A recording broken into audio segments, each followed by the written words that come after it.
Biomolecules के बारे में पढ़ते हैं। कौन सी बायो की branch? Chemical composition of living organism. Exactly. और ये किस ब्रांच में आप पढ़ते हैं? बायो की ब्रांच में। बायो की कौन सी ब्रांच में? बायोकेमिस्ट्री में, ठीक है।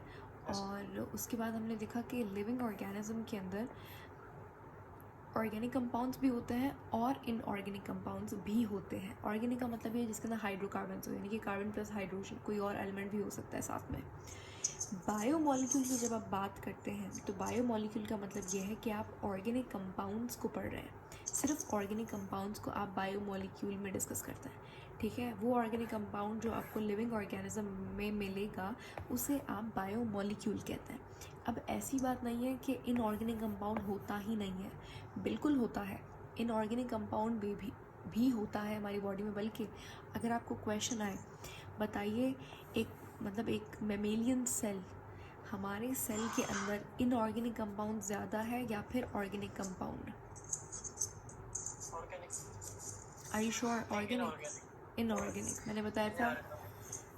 मतलब एग्जैक्टली मतलब आप सेल को देखें, उसके अंदर 70 to 80% तो पानी होता है, और वाटर क्या है? वाटर इनऑर्गेनिक होता है। तो इनऑर्गेनिक बल्कि ज़्यादा है ऑर्गेनिक कंपाउंड से।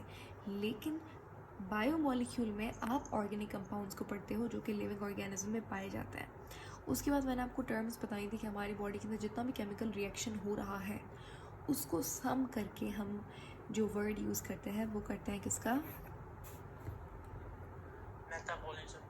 मेटाबॉलिज्म का। और फिर मेटाबॉलिज्म में या दो तरीके का रिएक्शन हो सकता है।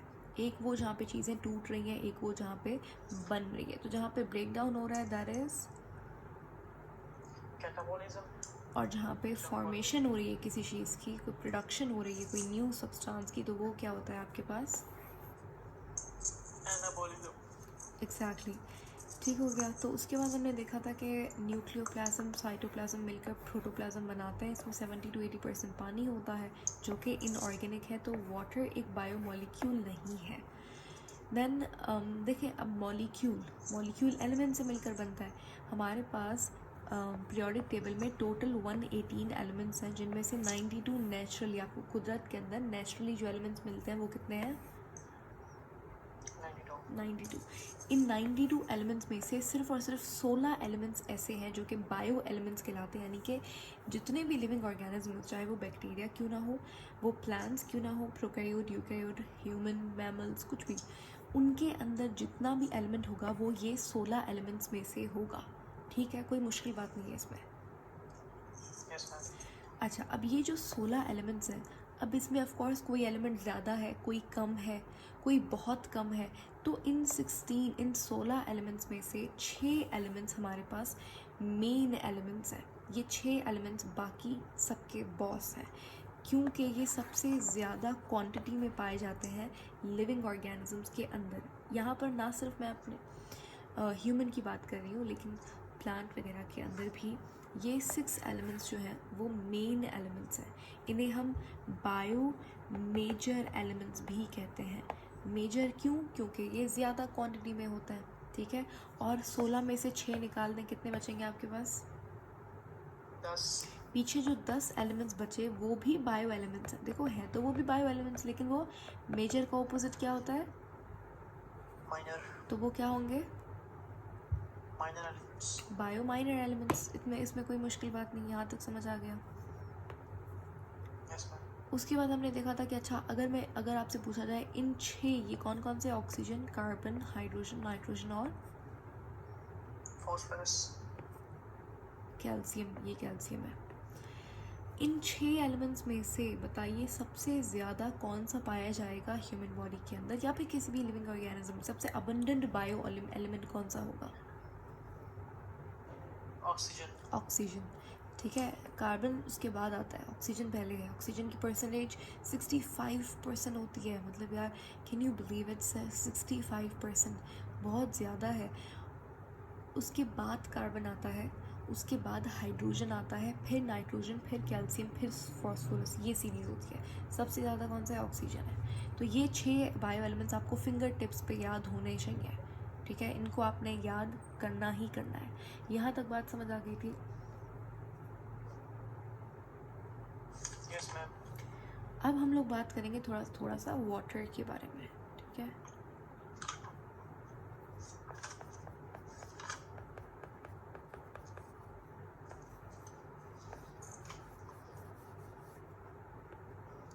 हमारे सेल के अंदर तकरीबन कितना % पानी होता है?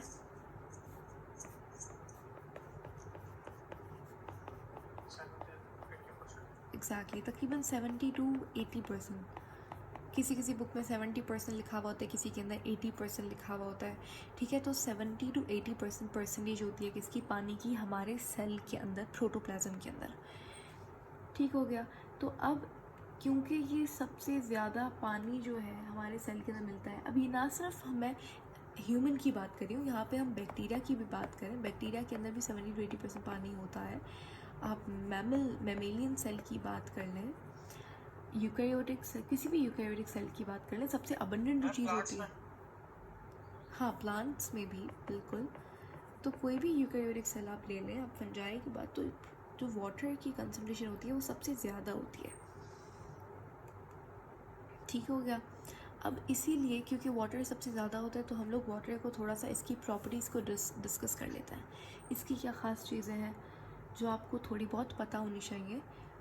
स्पेसिफिकली हम लोग स्टिक करेंगे आईएमएट का जो सिलेबस है आपका, उसके हवाले से थोड़ा बहुत आपको अंदाज़ा होना चाहिए कि यही प्रॉपर्टी होती है वाटर की। क्योंकि वाटर इतनी ज़्यादा क्वांटिटी में है तो ये इम्पॉर्टेंट भी है हमारे लिए। ऑफ कोर्स पानी नहीं तो ज़िंदगी नहीं होगी।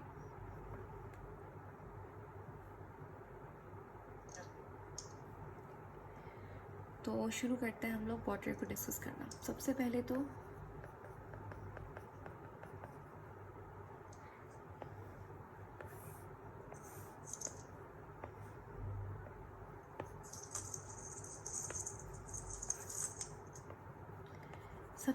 वाटर जो है वो सबसे अबंडेंट कंपाउंड है।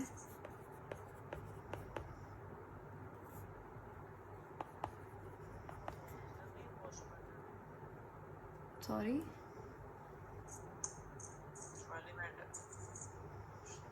ऑक्सीजन अबंडेंट एलिमेंट है। यहाँ पे मैंने क्या लिखा है? कंपाउंड, ठीक है। तो वाटर अबंडेंट कंपाउंड है, तो दो अलग अलग कैटेगरीज होगी ना ये तो अगर कंपाउंड पूछे तो भाई वाटर सबसे अबंडेंट कंपाउंड है, एलिमेंट पूछे तो ऑक्सीजन सबसे अबंडेंट एलिमेंट है। अच्छा, वाटर हमारे पास मीडियम है लाइफ का, medium of life is water. पानी नहीं होगा तो ज़िंदगी नहीं हो सकती, ठीक है। हमारे जितने भी एंजाइम्स हैं हमारी बॉडी के अंदर, उनको पानी की ज़रूरत होती है काम करने के लिए।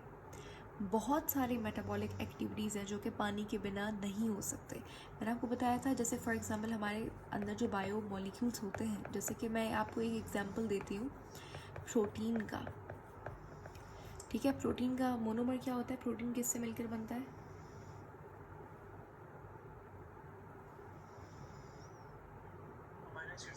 गुड, अमाइनो एसिड से, ठीक है। अब ये जो दो अमाइनो एसिड्स आपस में मिलते हैं, तो यहाँ पर बेसिकली जब दो अमाइनो एसिड्स मिलते हैं तो यहाँ पे वाटर क्या होता है? रिलीज़ होता है। जब वाटर निकलता है तो ही बॉन्ड बनता है, ठीक है। कोवलेंट बॉन्ड ऐसे बनता है अमाइनो एसिड के दरमियान में। जो दो अमाइनो एसिड जब मिलते हैं तो वाटर रिलीज़ होता है, फिर बॉन्ड बनता है। कौन सा बॉन्ड? Peptide bond. प्रोटीन में कौन सा बॉन्ड होता है? Peptide bond. वेरी इंपॉर्टेंट, ये आप इस चैप्टर के अंदर पढ़ोगी। ये प्रोटीन का मोनोमर क्या है, उसकी प्रॉपर्टीज़ क्या है, वो कैसा है, कितने टाइप्स हैं, बॉन्ड कौन सा, ये सारी आप सब कुछ यही पढ़ते हो। बहुत आसान सा चैप्टर है, बहुत आसान चैप्टर है, ठीक है। कोई मुश्किल बात नहीं है इस चैप्टर में, बहुत इजी चैप्टर और बहुत इंटरेस्टिंग भी है।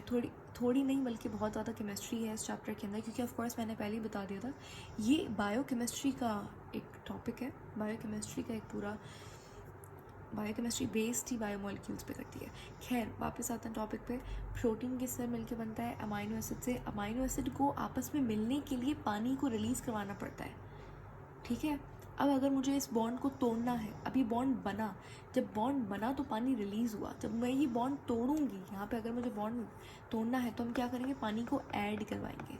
तो आप देख रहे हैं कि पानी कितना इम्पॉर्टेंट है हमारी बॉडी के लिए, इसीलिए वो मीडियम ऑफ लाइफ है, उसके बिना रिएक्शंस हो नहीं सकते। बहुत सारे मेटाबॉलिक रिएक्शंस है जिसमें से एक मैंने आपको भी बताया, ये कैटाबॉलिज्म है, एनाबॉलिज्म है। अगर यहाँ पे बॉन्ड फॉर्मेशन हो रही है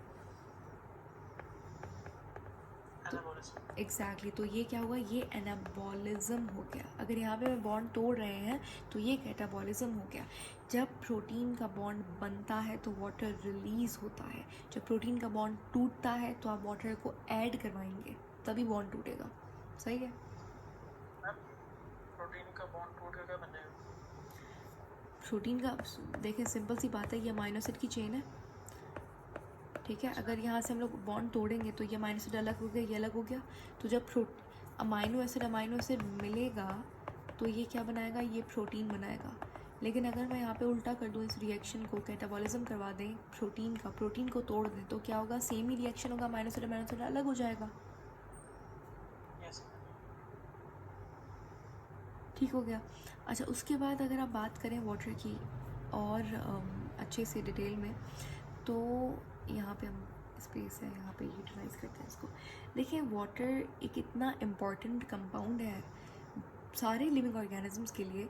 इसमें बहुत अच्छा एग्जांपल मैं आपको देना चाहती हूँ फोटोसिंथेसिस का। फोटोसिंथेसिस में पानी के बिना फोटोसिंथेसिस हो ही नहीं सकता। आप जो फोटोसिंथेसिस की इक्वेशन लिखते हैं वो कैसे लिखते हैं, क्या क्या चीज़ें होती हैं हमारे पास फोटोसिंथेसिस करवाने के लिए? आपको कार्बन डाइऑक्साइड चाहिए, आपको वाटर चाहिए, ठीक है, आपको सनलाइट चाहिए, आपको क्लोरोफिल चाहिए, ठीक है। क्लोरोफिल पिगमेंट, ग्रीन कलर का पिगमेंट कहाँ पे होता है क्लोरोफिल? क्लोरोप्लास्ट में। Very good. तो ये सारी चीज़ें मिलकर हमारे पास क्या बनाती हैं, ग्लूकोज बनाती हैं। और यहाँ पे हमारे पास कौन सी गैस रिलीज होती है, ऑक्सीजन। तो आप देख सकते हैं यहाँ पे वाटर के बिना फोटोसिंथेसिस हो सकता है? नहीं हो सकता। और आप यहाँ पे थोड़ा बहुत वाटर रिलीज भी होता है, ठीक है, थोड़ा बहुत पानी यहाँ से रिलीज भी होता है। तो वाटर एक, हम कह सकते हैं वाटर एक हमारे पास सबस्ट्रेट, एक रिएक्टेंट है। एक क्या है, रिएक्टेंट। देखिए, ये हमारे पास, ये मैंने केमिकल इक्वेशन लिख दी है, सही है। केमिस्ट्री के अंदर अगर ये बात आपको नहीं पता तो पता होनी चाहिए। जो हमारे पास चीज़ें मिलकर जो रिएक्शन करती हैं उन्हें हम कहते हैं रिएक्टेंट, ठीक है। इक्वेशन की लेफ्ट साइड पे जो चीज़ें होती हैं उन्हें क्या कहते हैं, रिएक्टेंट। और जो चीज़ मिलती है आपको रिएक्शन के बाद वो कहलाती है प्रोडक्ट। तो फोटोसिंथेसिस के लिए पानी एक बहुत इम्पॉर्टेंट रिएक्टेंट है। जैसे आपको केक बनाने के लिए कुछ रॉ मटेरियल की ज़रूरत होती है, ठीक है। C6H12O और O6 क्या है? Sugar, glucose.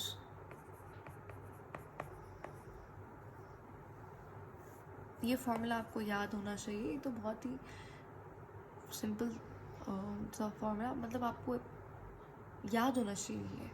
C6H12O6 ये ग्लूकोज का फॉर्मूला है, ठीक है। शुगर कार्बोहाइड्रेट है ये जो बनता है।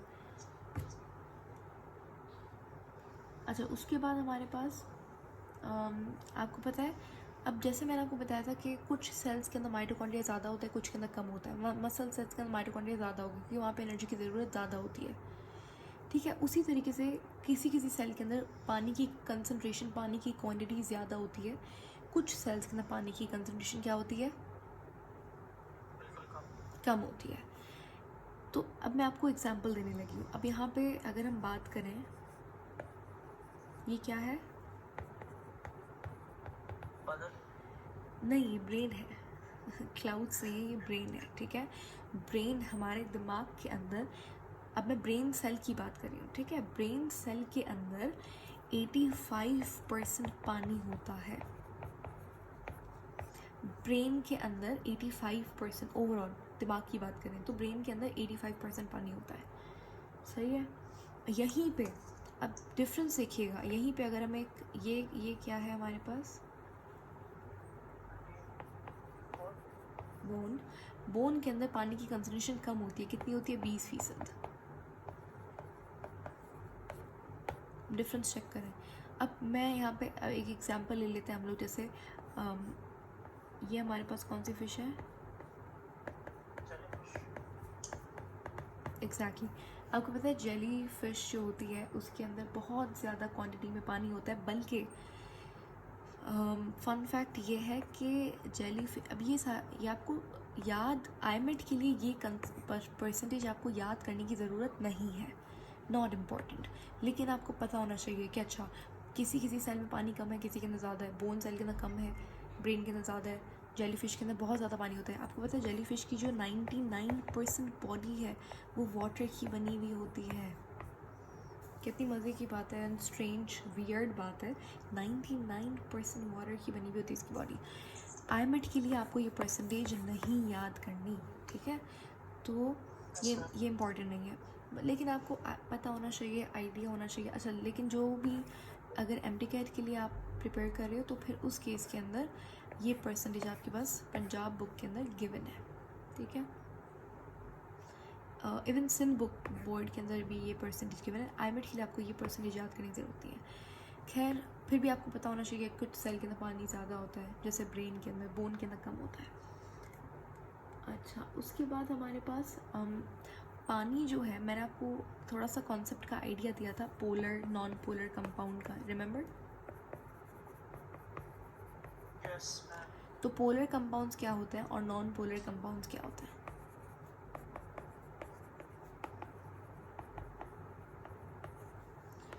पोलर कंपाउंड्स क्या होते हैं? जब भी हमारे पास अब ये दोनों कोवलेंट के टाइप्स हैं, ये दोनों क्या है? कोवलेंट बॉन्ड के टाइप्स हैं।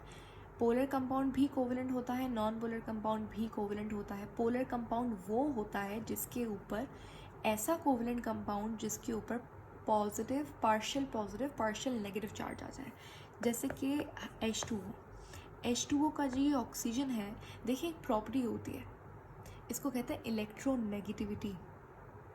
इलेक्ट्रोनेगेटिविटी का मतलब ये देखें, कॉन्सेप्ट समझते हैं, कोई रट्टा मारने की चीज़ नहीं है, बहुत आसान सी बात है। हमारे पास ये वाटर है, ऐसा ही होता है। Yes, ma'am. अब ऑक्सीजन जो है उसके लास्ट शेल में कितना इलेक्ट्रॉन है? Oxygen के 16. अच्छा, ऐसे नहीं, आप जब भी आपको इलेक्ट्रॉन के बारे में पूछा जाए तो हमने एक चीज़ पढ़ी थी कि नंबर ऑफ़ इलेक्ट्रॉन बराबर होता है नंबर ऑफ़ प्रोटॉन के। Yes, ma'am. जब भी हमारे पास न्यूट्रल होगा, जब भी एक एलिमेंट न्यूट्रल होगा, उसके ऊपर कोई चार्ज नहीं होगा, तो इलेक्ट्रॉन के नंबर बराबर होंगे प्रोटॉन के नंबर से, इसीलिए नेट चार्ज 0 आ जाएगा मेरे पास। अब यहाँ पे जब भी मैंने आपको इलेक्ट्रॉन का पूछा जाए तो आप क्या करेंगे? आप प्रोटॉन का नंबर देखेंगे। अब प्रोटॉन का नंबर क्या कहलाता है सेल के अंदर, सॉरी एलिमेंट में? एटॉमिक नंबर, सही है? Yes, ma'am. तो अभी आपने 16 कहा, तो वो क्या है? वो ऑक्सीजन का एटॉमिक मास है। मैंने इलेक्ट्रॉन पूछा है, लास्ट टाइम इलेक्ट्रॉन कितना होगा, तो इलेक्ट्रॉन जानने के लिए आप क्या करेंगे? एटॉमिक नंबर पे ध्यान देंगे। ऑक्सीजन का एटॉमिक नंबर क्या होता है? क्या होता है मैम? 8 होता है। Yes, ma'am. कितना होता है? 8 होता है।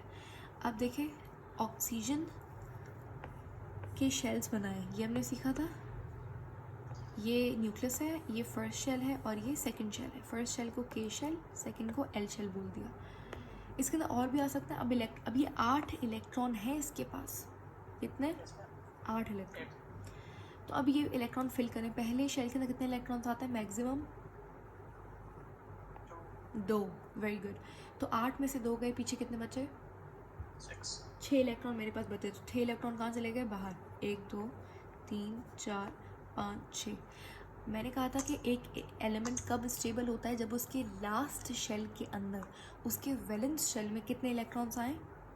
8. Very good, 8 electrons. यहाँ पे कितने? ऑक्सीजन के लास्ट शेल में इलेक्ट्रॉन्स कितने?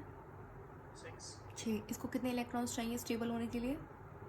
2. 2 इलेक्ट्रॉन्स चाहिए, ठीक है। तो अब यहाँ पे एक इलेक्ट्रॉन की शेयरिंग यहाँ से होती है, एक इलेक्ट्रॉन हाइड्रोजन का यहाँ से शेयर होता है। अब भाई हाइड्रोजन का क्या फ़ायदा, हाइड्रोजन का भी फ़ायदा है। कोवेलेंट बॉन्डिंग का मतलब क्या कि शेयरिंग, आधा तुम्हारा फ़ायदा आधा हमारा फ़ायदा, ठीक है। कोवेलेंट बॉन्डिंग का ये मतलब होता है, ठीक है। तो और मैंने कहा था कि कोवेलेंट बॉन्डिंग आप कैसे पता लगाएंगे, जब भी दो नॉन मेटल के दरमियान में बॉन्डिंग हो तो वो कोवेलेंट बॉन्डिंग होता है। हाइड्रोजन नॉन मेटल है, ऑक्सीजन नॉन मेटल है, दोनों के दरमियान में कौन सा बॉन्ड है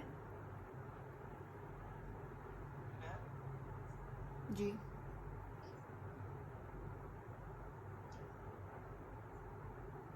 मेटल में कौन कौन से आते हैं? आयरन, कॉपर और एल्यूमिनियम। देखिए metals, non metals, okay this is something very basic, लेकिन मैं चले इसको भी समझ लेते हैं। मेटल, नॉन मेटल, मेटल जिसको आप उर्दू में क्या कहते हैं, धात। कोई भी चीज़ धात जो होती है वो मेटल। अब ये है क्या, मेटल को कैसे देखें, आयरन, कॉपर, निकल के अलावा भी बहुत सारे मेटल्स होते हैं। मेटल कोई भी एक ऐसा कंपाउंड, इसकी बहुत सारी प्रॉपर्टीज़ होती हैं अलग अलग। कोई भी एक ऐसा कंपाउंड जो कि जिसको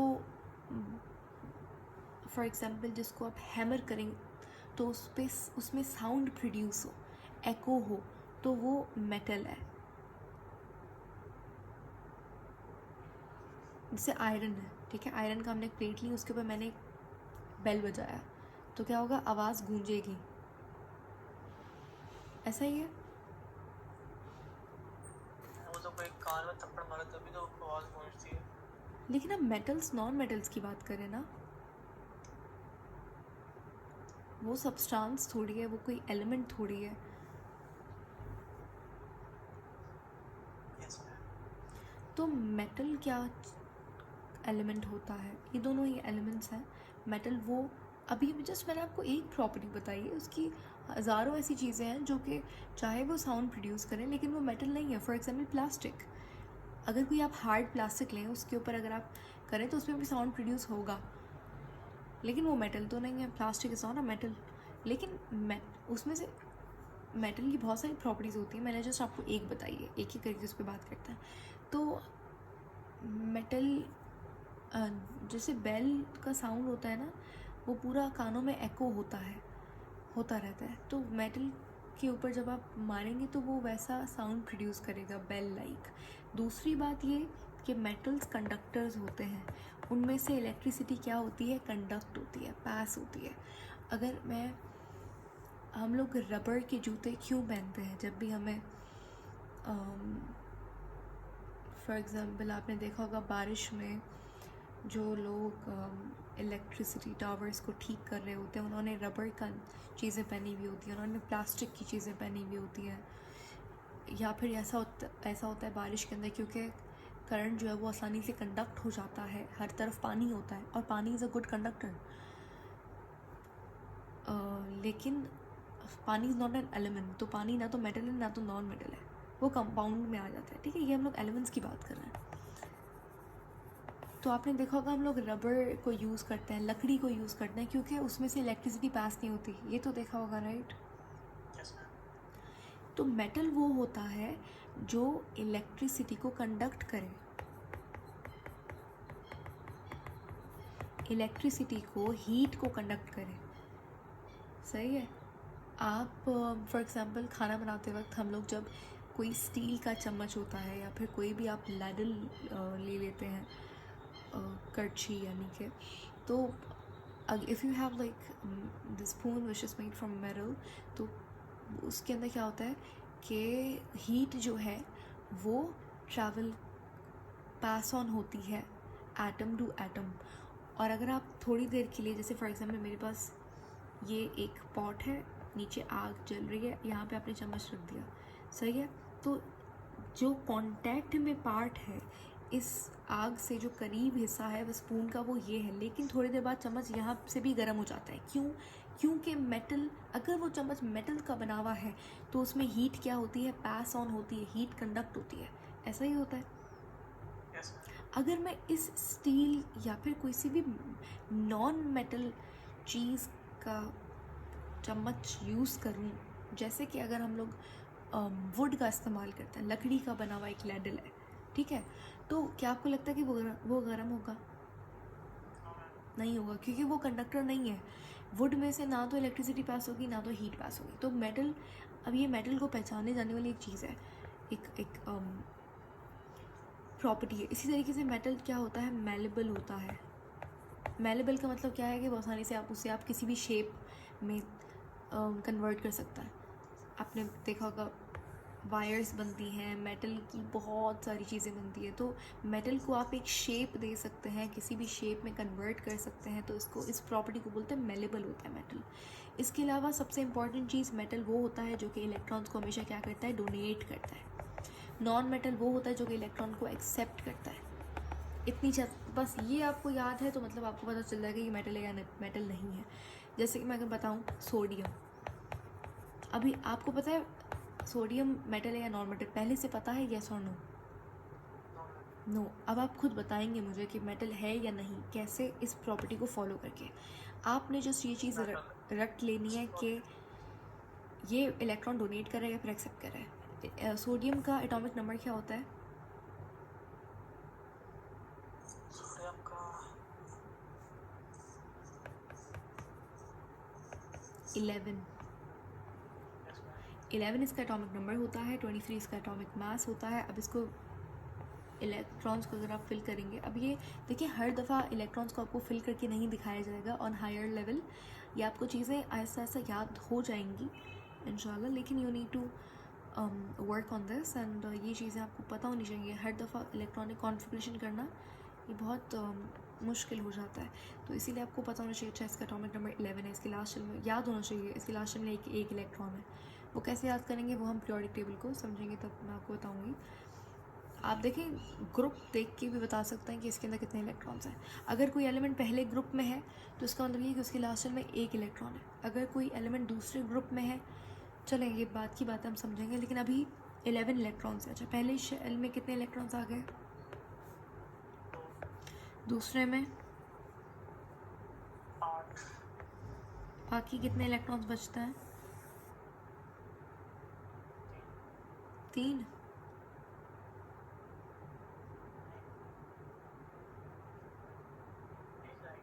एक रह गया, तो एक कहाँ चला गया, बाहर।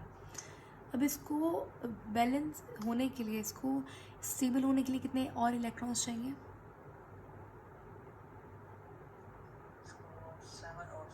7 और चाहिए। लेकिन देखें, सोडियम बेचारा बहुत छोटा सा है, 7 इलेक्ट्रॉन लेने की जगह पे अगर हम एक इलेक्ट्रॉन को दे दें तो सेकंड शेल में तो 8 इलेक्ट्रॉन्स हैं ना, Yes, ma'am. तो इसीलिए 7 इलेक्ट्रॉन लेने से अच्छा एक इलेक्ट्रॉन को दे देता है। तो इसीलिए सोडियम क्या करता है, एक इलेक्ट्रॉन को डोनेट करता है। तो सोडियम क्या हुआ, metal non metal? Non-metal. Non metal, Metal. Metal. तो आपने ये चीज़ याद रखनी है, मेटल क्या होता है, इलेक्ट्रॉन के डोनर होते हैं।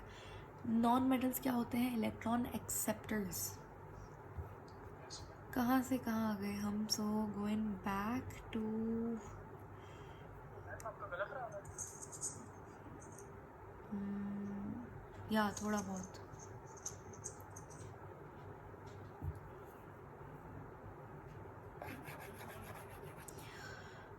ओके, तो वापस आते हैं टॉपिक पे। क्या बात चल रही थी, पोलर नॉन पोलर कंपाउंड्स की बात कर रहे थे हम लोग। Yes, ma'am. कोवलेंट कंपाउंड्स में हमारे पास हाँ, नॉन मेटल मिलता है तो वो कोवलेंट कंपाउंड बनाते हैं। और आपने कहा था कि मेटल नॉन मेटल को कैसे पहचानेंगे, तो वो हमने अभी देख लिया कि मेटल नॉन मेटल को आप कैसे डिस्टिंग्विश करेंगे। मेटल क्या होता है, इलेक्ट्रॉन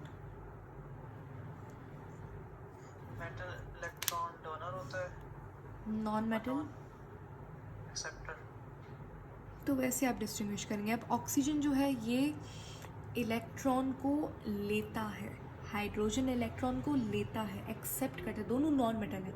अब देखें यहाँ पर जब नॉन मेटल मिलेगा तो वो क्या बना रहा है, कौन सा बॉन्ड है, कोवलेंट। और कोवलेंट में इलेक्ट्रॉन लिया और दिया नहीं जाता कंप्लीटली, इनके अंदर क्या होता है, शेयरिंग होती है।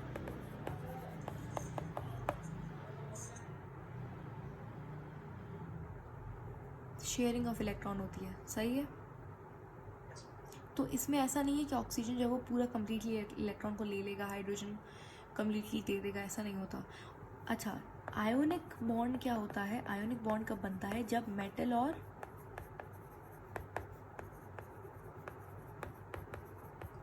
नॉन मेटल मिलता है। फॉर एग्जांपल मेटल क्या है, सोडियम, सोडियम मेटल अभी आपने देखा था, क्लोरीन गैस है, नॉन मेटल है, दोनों मिलेंगे क्या बनाता है, NaCl। NaCl एक आयोनिक कंपाउंड है, ठीक हो गया। अब वाटर पे दोबारा से वापस आता है। हम लोग बात कर रहे थे कि हमारे पास जो कोवेलेंट कंपाउंड्स होते हैं वो दो तरीके के होते हैं, कितने,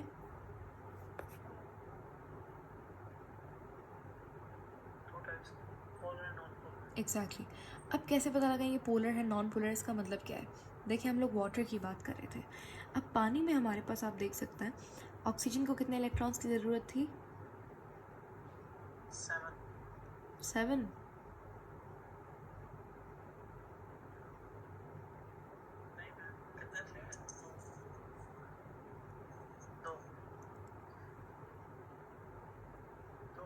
गुड। तो ऑक्सीजन को 2 इलेक्ट्रॉन्स चाहिए। अब हाइड्रोजन के पास, हाइड्रोजन का एटॉमिक नंबर क्या होता है, 1। ये कौन सा रूल फॉलो करता है, ड्यूप्लेट रूल। तो इसके पास एक इलेक्ट्रॉन, इसको कितना इलेक्ट्रॉन चाहिए स्टेबल होने के लिए, 7। नहीं, ड्यूप्लेट रूल है ना, मैंने बताया था कि बाकी सब ऑक्टेट रूल करते हैं फॉलो। इसको 1 चाहिए, इसको 2 इलेक्ट्रॉन चाहिए वैलेंस शेल में स्टेबल होने के लिए, एक इसके पास है, एक इसको चाहिए, ठीक है। तो हाइड्रोजन को 1 इलेक्ट्रॉन चाहिए, तो इसका मतलब क्या है, और ऑक्सीजन को 2। इसका मतलब ये है, हो क्या रहा है यहाँ पे,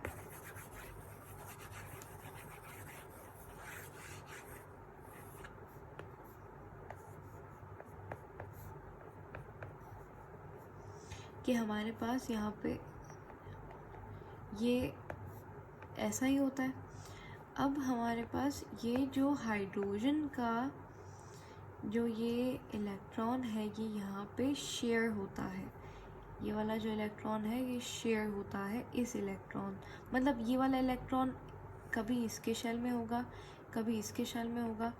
तो इसका मतलब क्या है कि कोवेलेंट, ये बन गया कोवेलेंट बॉन्ड, यानी कि अब ये इलेक्ट्रॉन दोनों मिला के और ये सब मिला के ऑक्सीजन के पास कितने इलेक्ट्रॉन्स हैं,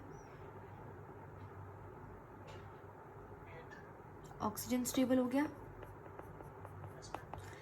और ऐसे ही होता है जब और हाइड्रोजन के पास एक इलेक्ट्रॉन ये, और फिर यहाँ से ये ऑक्सीजन का 1 इलेक्ट्रॉन आ रहा होता है, तो ऑक्सीजन हाइड्रोजन के 2 इलेक्ट्रॉन्स हो गए। ये इलेक्ट्रॉन कभी यहाँ पे होता है, कभी यहाँ पे होता है, ठीक है। तो ये हाइड्रोजन 2 इलेक्ट्रॉन स्टेबल, अनस्टेबल,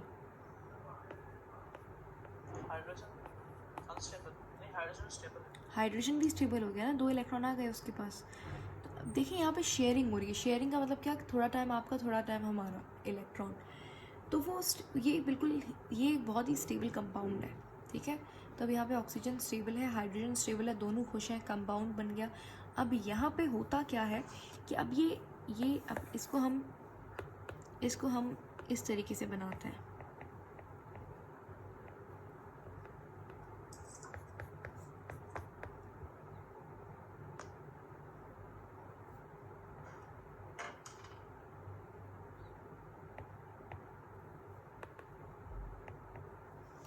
ठीक है। इसको हम इस तरीके से बनाते हैं, ये 2 इलेक्ट्रॉन जो हैं ये शेयर हो रहे हैं, ये 2 इलेक्ट्रॉन क्या हो रहे हैं, शेयर हो रहे हैं। अब होना क्या चाहिए था, होना ये चाहिए था कि ऑक्सीजन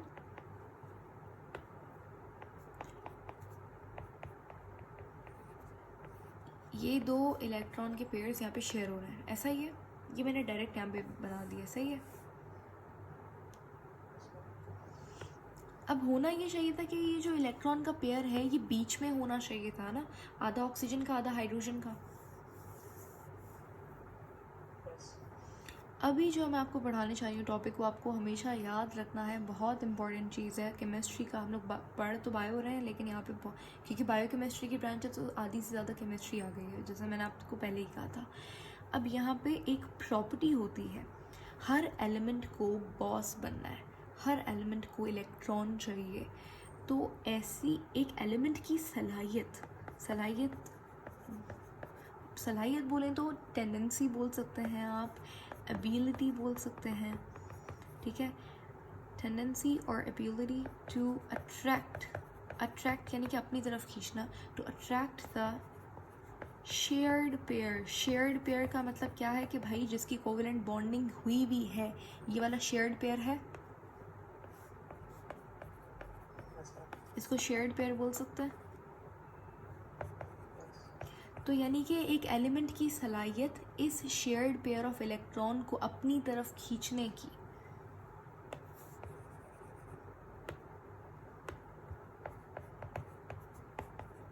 टूवर्ड इटसेल्फ इस कॉल्ड, इस प्रॉपर्टी को क्या कहते हैं हम, इस टेंडेंसी को, इस एबिलिटी को क्या कहते हैं?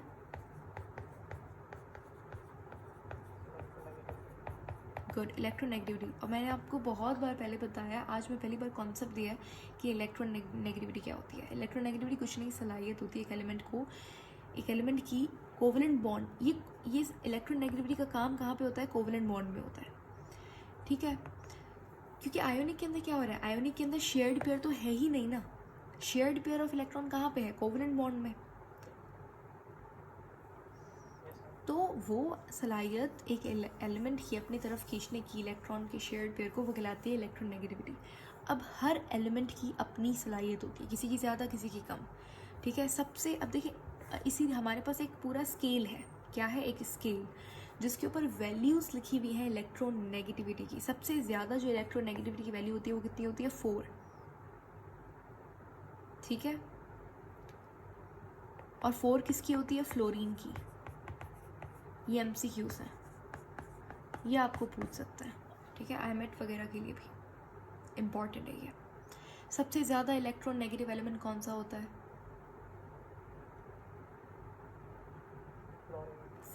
फ्लोरीन नॉन मेटल है, गैस है, ठीक है। अच्छा, उसके बाद हमारे पास सबसे कम, अच्छा फ्लोरीन सबसे इलेक्ट्रोनेगेटिव है, सबसे ज़्यादा इलेक्ट्रोनेगेटिविटी की वैल्यू क्या है?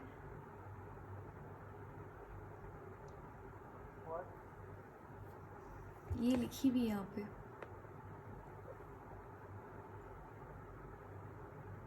4 होगी ना?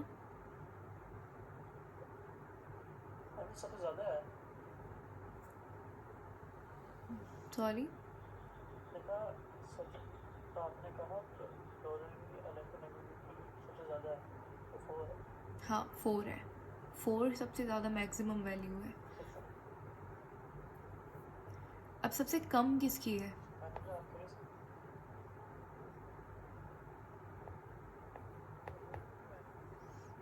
सबसे कम इलेक्ट्रोनेगेटिविटी किसकी है?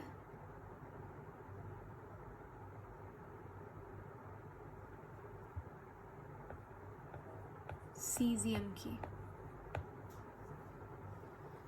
सीजियम एक मेटल है, पहले ग्रुप का, फर्स्ट ग्रुप का मेटल है, सोडियम वाले ग्रुप का, ठीक है। फर्स्ट ग्रुप जिसमें सोडियम आता है, lithium, sodium, potassium, rubidium, caesium, ये लास्ट में फर्स्ट ग्रुप का एलिमेंट। पीरियोडिक टेबल में हम ग्रुप्स पढ़े थे, नीचे से ऊपर जाते ग्रुप्स होते हैं, सिर्फ जाते हैं पीरियड्स होता है, ठीक है। तो ये फर्स्ट ग्रुप का एलिमेंट है। सबसे कम इलेक्ट्रोनेगेटिविटी की जो वैल्यू होती है 0.7, वो सीजियम की होती है। सीजियम मेटल है।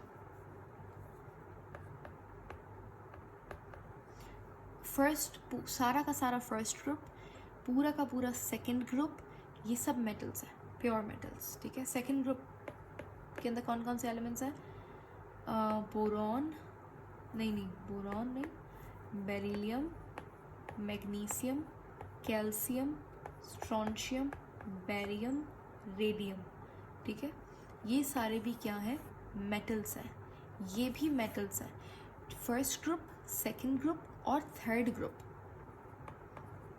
भी मेटल है।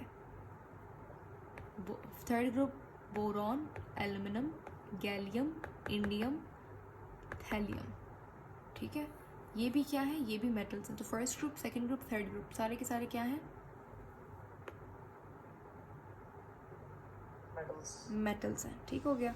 तो यहाँ पे सबसे ज़्यादा इलेक्ट्रोनेगेटिविटी की वैल्यू किसकी होती है? फ्लोरीन की सबसे कम होती है, सीजियम की। अब देखें यहाँ पे जो मेटल्स होंगे ना, मेटल्स, उनकी जो इलेक्ट्रोनेगेटिविटी की वैल्यू होगी वो कम होगी, क्योंकि उन्हें इलेक्ट्रॉन की ज़रूरत नहीं होती भाई। वो कहते हैं ले लो, हमें नहीं चाहिए।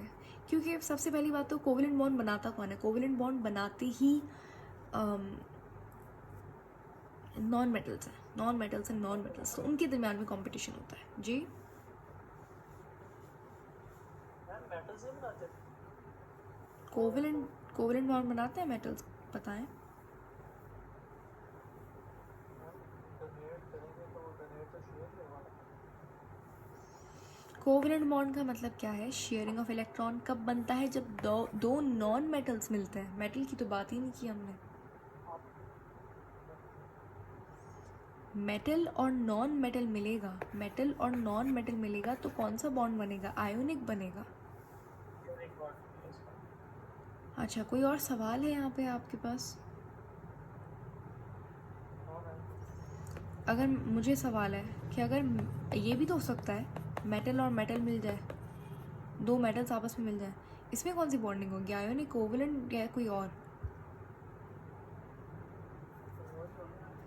इसके अंदर होगी metallic bonding, metallic bond.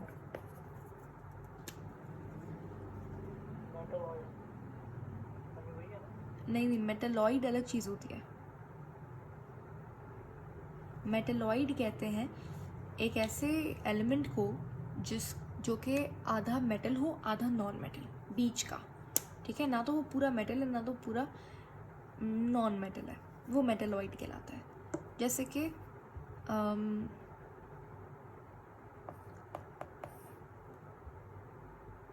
Silicon, silicon हमारे पास मेटलॉइड है, चौथे ग्रुप का एलिमेंट ही है, कार्बन से नीचे आता है, कार्बन, सिलिकॉन, सिलिकॉन, जर्मेनियम, ये मेटलॉइड है।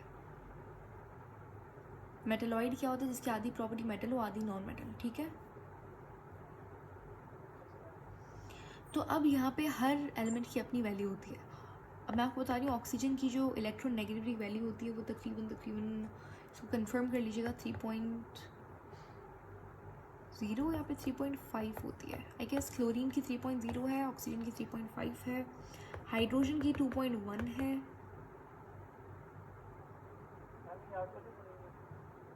आपको मेन की याद होनी चाहिए, फ्लोरीन की आपको याद होनी चाहिए, सीजियम की याद होनी चाहिए, क्योंकि यहाँ से तो डायरेक्ट क्वेश्चन आता है। बताइए सबसे ज़्यादा किसकी है? फ्लोरीन की। कितनी है? 4। ये तो आपको याद होनी चाहिए। बाकी आपको पता होना चाहिए, अच्छा ऑक्सीजन की ज़्यादा होती है, हाइड्रोजन की कम है। याद है तो बहुत अच्छी बात है, याद होनी चाहिए, और हो जाती है याद, इतनी मुश्किल बात नहीं है, सिंपल सी वैल्यूज़ हैं, 0.74 के दरमियान में ही है सारी वैल्यूज़। बस मेन की आपको याद हो, आपको ऑक्सीजन की याद होनी चाहिए, हाइड्रोजन की पता होनी चाहिए, कार्बन की, नाइट्रोजन की, फ्लोरीन, सीजियम, इनकी पता होनी चाहिए। अब यहाँ पे आपने देखा ऑक्सीजन की क्या है? तकरीबन 3, इसको कंफर्म कर लीजिएगा, 3.5 या फिर 3.5 मेरे ख्याल से क्लोरीन की है। इनमें से कोई एक क्लोरीन की है, कोई एक ऑक्सीजन की है। चलें, फिर भी ऑक्सीजन की अगर हम लोग 3.0 कहते हैं तो फिर भी हाइड्रोजन की 2.1 है। किसकी ज़्यादा है? ऑक्सीजन की ज़्यादा है। अब ये जो शेयर्ड, जब भी हमारे पास इलेक्ट्रोनेगेटिविटी का डिफरेंस कुछ ना कुछ आता है, यानी कि 3.0 माइनस 2.1, क्या आंसर आएगा? ऑक्सीजन की इलेक्ट्रोनेगेटिविटी में से मैंने हाइड्रोजन ये माइनस कर दी, क्या आएगा?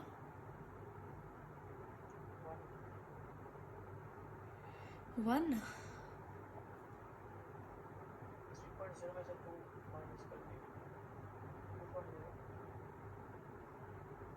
हाँ, मतलब 1 पॉइंट करीब उस 1 पॉइंट से कम होगा, 1 से कम वैल्यू होगी, 1 के करीब वैल्यू होगी। तो कुछ ना कुछ इलेक्ट्रोनेगेटिविटी का डिफरेंस आ रहा है, ऐसा ही है, कुछ ना कुछ इलेक्ट्रोनेगेटिविटी का डिफरेंस आ रहा है। इसका मतलब जब भी हमारे पास इलेक्ट्रोनेगेटिविटी का डिफरेंस आएगा, इसका मतलब ये है कि जो शेयर्ड पेयर ऑफ इलेक्ट्रॉन है ये बीच में नहीं रहता, ये अट्रैक्ट हो जाता है ज़्यादा इलेक्ट्रोनेगेटिव एलिमेंट के पास। इलेक्ट्रोनेगेटिविटी क्या थी?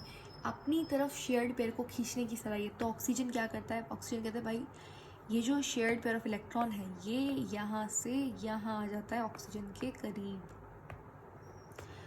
तो ऑक्सीजन के ऊपर पार्शियल नेगेटिव चार्ज आ जाता है, हाइड्रोजन के ऊपर पार्शियल पॉजिटिव चार्ज आ जाता है। चार्जेस आ गए। अब आप सोच रहे होंगे अच्छा चार्जेस आ गए, कोवलेंट कंपाउंड में चार्जेस ये कैसे हो सकते हैं? चार्जेस तो आयोनिक कंपाउंड में आते हैं। देखें कोवलेंट कंपाउंड में चार्जेस आ सकते हैं। अब ये आयोन फ़र्क क्या होता है, आयोनिक कंपाउंड में कंप्लीट चार्जेस होते हैं, वहाँ पे कभी भी ये पार्शियल का साइन है, पार्शियल यानी कि हाफ, पूरा पॉजिटिव नहीं है, पूरा पॉजिटिव नहीं है। आयोनिक के पास क्या था कि भाई पूरा इलेक्ट्रॉन एक के पास से जा रहा था एक के पास आ रहा था, तो वो कंप्लीट चार्ज था। लेकिन कोवलेंट कंपाउंड में क्या होता है, यहाँ पे शेयरिंग होती है, तो यहाँ पर हमारे पास चार्ज जो है वो हमारे पास क्या होता है, एक के पास ज़्यादा एक के पास कम है, तो यहाँ पे पार्शियल चार्जेस आते हैं। क्या आते हैं? Partial charges. ठीक है,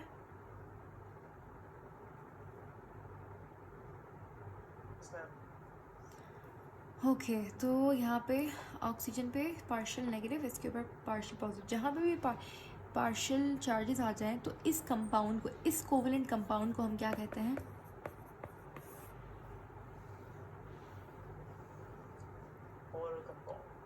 पोलर कंपाउंड्स। तो वाटर क्या है?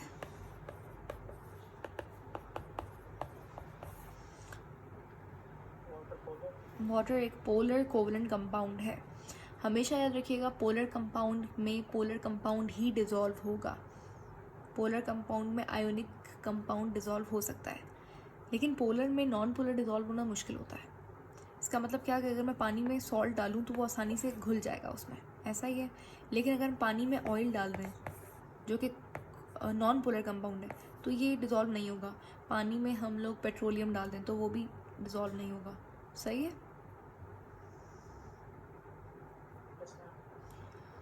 ओके तो हम लोग, मैं आपको ये समझा रही थी कि हमारे पास जो वाटर होता है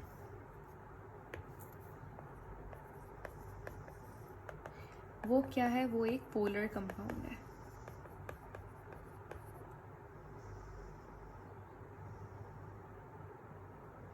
अच्छा वाटर हमारे पास जितनी भी, हमारे पास ऑलमोस्ट जितने भी ज़्यादातर जितने भी सॉल्यूट्स हैं वो पानी के अंदर डिज़ोल्व हो जाते हैं, इसीलिए वाटर को हम कहते हैं, ये इम्पॉर्टेंट है। मेरे ख्याल से ये पास्ट पेपर आईमेट के अंदर सवाल आया हुआ भी है कि वाटर हमारे पास यूनिवर्सल सॉल्वेंट कहलाता है।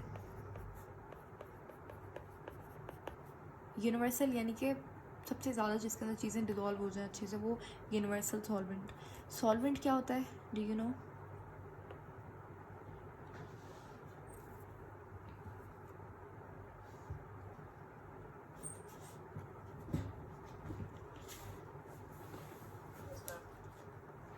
क्या होता है सॉल्वेंट?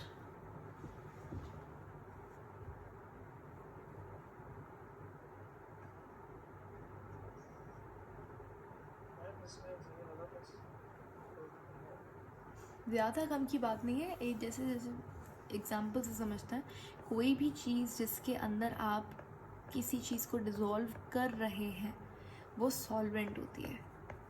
जो चीज़ ज़्यादा मिकदार में हो वो सॉल्वेंट है।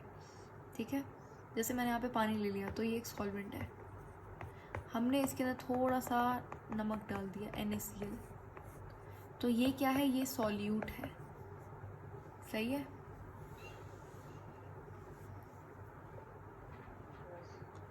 ये सॉल्वेंट है, ये सॉल्यूट है। तो वाटर को हम यूनिवर्सल सॉल्वेंट भी कहते हैं।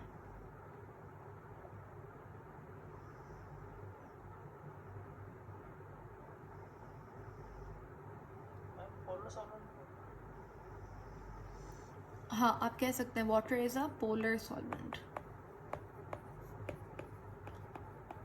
पोलर सॉल्वेंट में पोलर कंपाउंड ही डिज़ोल्व होता है। आयोनिक भी डिज़ोल्व हो सकता है क्योंकि आयोनिक के पास भी चार्जेस हैं, पोलर के पास भी चार्जेस हैं।